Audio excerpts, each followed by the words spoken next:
Managing কমিটির অন্যতম পরিচালক বৃন্দ যারা রয়েছেন তাদের প্রতি আমার শ্রদ্ধা, অকণ্ঠ ভালোবাসা।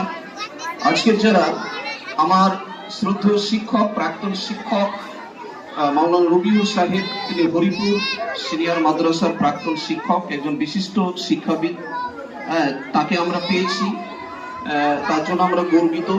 বন্ধুবর মাস্টার আক্তারুল সাহেবকে পেয়েছি, তার জন্য আমরা গর্বিত। তো একটা কথা বলি, এই যে বাবু, এখানে তোমরা বসেছো 8 ঘন্টা হলো, তাই তো? তোমরা 3.5 ঘন্টা কিভাবে বসো? তাহলে এটা জানো যে ক্লাসরুমে যেমন 3 ঘন্টা সেই 7টা থেকে 10:15 পর্যন্ত। তাহলে ক্লাসরুম মনে করে স্যারেরা পড়ায়, শৃঙ্খলা বজায় রাখো, সেইভাবে বসো, ঠিক আছে? আর বর্তমানে আমাদের মুসলিম সমাজকে তোমাদেরকেও এখন থেকে ধৈর্যের পরীক্ষা দিতে হবে। যে জাতির ধৈর্য নেই সে ইতিহাস থেকে বিচ্ছিন্ন হয়ে যাবে, এটা প্রমাণ, ইতিহাস প্রমাণিত। যে জাতির ধৈর্য নেই সে ইতিহাস থেকে বিচ্ছিন্ন হয়ে যাবে, অতএব ধৈর্য, পেশেন্স রাখতে হবে। তো যেটা বলার বিষয় সেটা হচ্ছে যে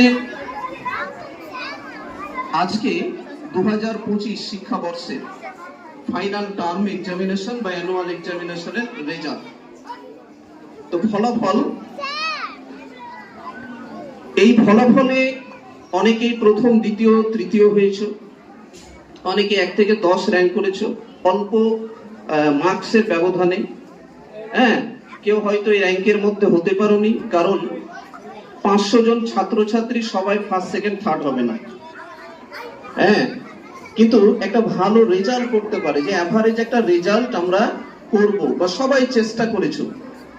দ্বিতীয়ত, আমাদের এখানে যারা শিক্ষক খাতা দেখেন, একেবারে সততার সাথে খাতা দেখেন, কাউকে বেশি পাইয়ে দেওয়া, কম পাইয়ে দেওয়া এসব নেই। তার জন্য সেক্রেটারি সাহেবের পরামর্শে আগামীকাল একটা দিন রাখা হয়েছে। গার্জেনরা আপনারা ইচ্ছা করলে খাতা দেখতে পারেন, একটাই দিন, আগামীকাল। আচ্ছা, তার আগে আমি বলি, একাধিক যে সাবজেক্ট আছে, এই শোনো, এই বাবু, এই বসো, বাংলা ইংরেজি একাধিক, কারো 7টা, কারো 8টা সাবজেক্ট, কারো 9টা সাবজেক্ট। সমস্ত সাবজেক্টে 90% বা 80% পাবে এটা কথা নয়।